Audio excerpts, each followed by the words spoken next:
Ready start.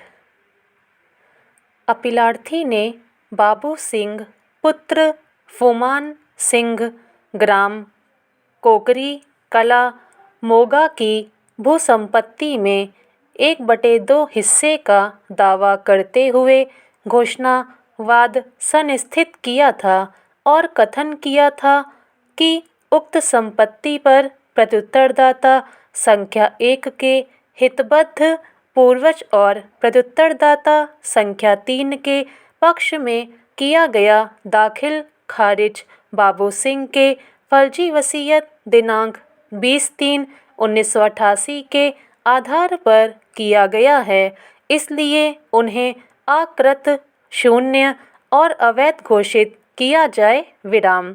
अपीलार्थी ने अपने पक्ष किए गए वसीयत दिनांक 24/1/1989 को साबित करने के लिए न्यायालय के समक्ष साक्ष्य अधिनियम 1872 की धारा 65/66 के अंतर्गत द्वितीयक साक्ष्य प्रस्तुत करने का आवेदन प्रस्तुत किया, इस आधार पर कि उक्त मूल वसीयत उसने पटवारी को नामांतरण के लिए दिया था, किंतु पटवारी ने मूल वसीयत उसे वापस नहीं किया। विराम।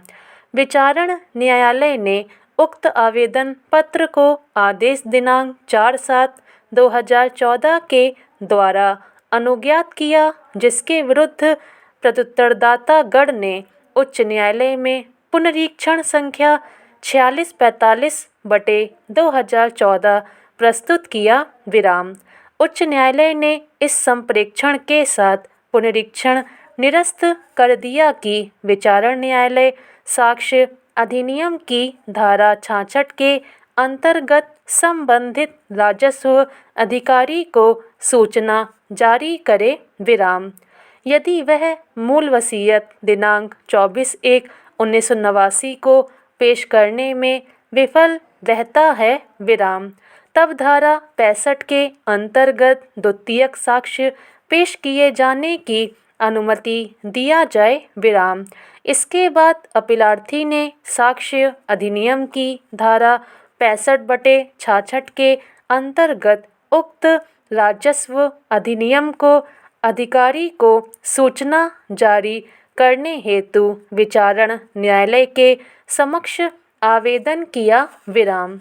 तदनुसार राजस्व कर्मचारियों को वसीयत दिनांक 24/1/1989 पेश करने हेतु विचारण न्यायालय ने सूचना जारी किया, किंतु वे उक्त वसीयत को न्यायालय में पेश करने में विफल रहे। विराम। अतः अपीलार्थी का आवेदन आदेश दिनांक 30/9/2015 के द्वारा निरस्त कर दिया गया। विराम। इस आदेश के विरुद्ध अपीलार्थी ने भारत के संविधान के अनुच्छेद 227 के अंतर्गत उच्च न्यायालय में पुनरीक्षण संख्या याचिका 7271 वर्ष 2015 प्रस्तुत किया। विराम। पंजाब एवं हरियाणा उच्च न्यायालय चंडीगढ़ ने अपेक्षित आदेश दिनांक 9/1/2017 के द्वारा विचारण न्यायालय के आदेश का अनुमोदन करते हुए याचिका निरस्त कर दिया। विराम। अतः अपीलार्थी ने यह SLP अपील प्रस्तुत किया। विराम। पैराचेंज। निर्णय 1। उच्च न्यायालय ने विचारण न्यायालय के इस निष्कर्ष का अनुमोदन करते हुए पुनरीक्षण याचिका निरस्त कर दिया था कि धारा 66 के अंतर्गत सूचना जारी होने पर राजस्व कर्मचारियों ने वसीयत दिनांक 24/1/1989 के मूल प्रति होने से इनकार करते हुए बयान दिया था, इसलिए धारा 65 के अंतर्गत द्वितीयक साक्ष्य पेश किए जाने की शर्तें पूर्ण नहीं होती हैं। विराम।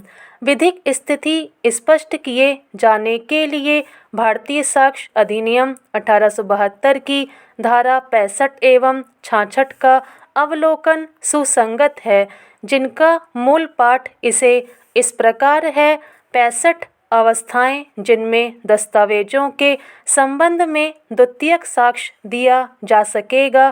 किसी दस्तावेज के अस्तित्व, दशा या अंतर्वस्तु का द्वितीयक साक्ष्य निम्नलिखित अवस्थाओं में दिया जा सकेगा। स्टॉप।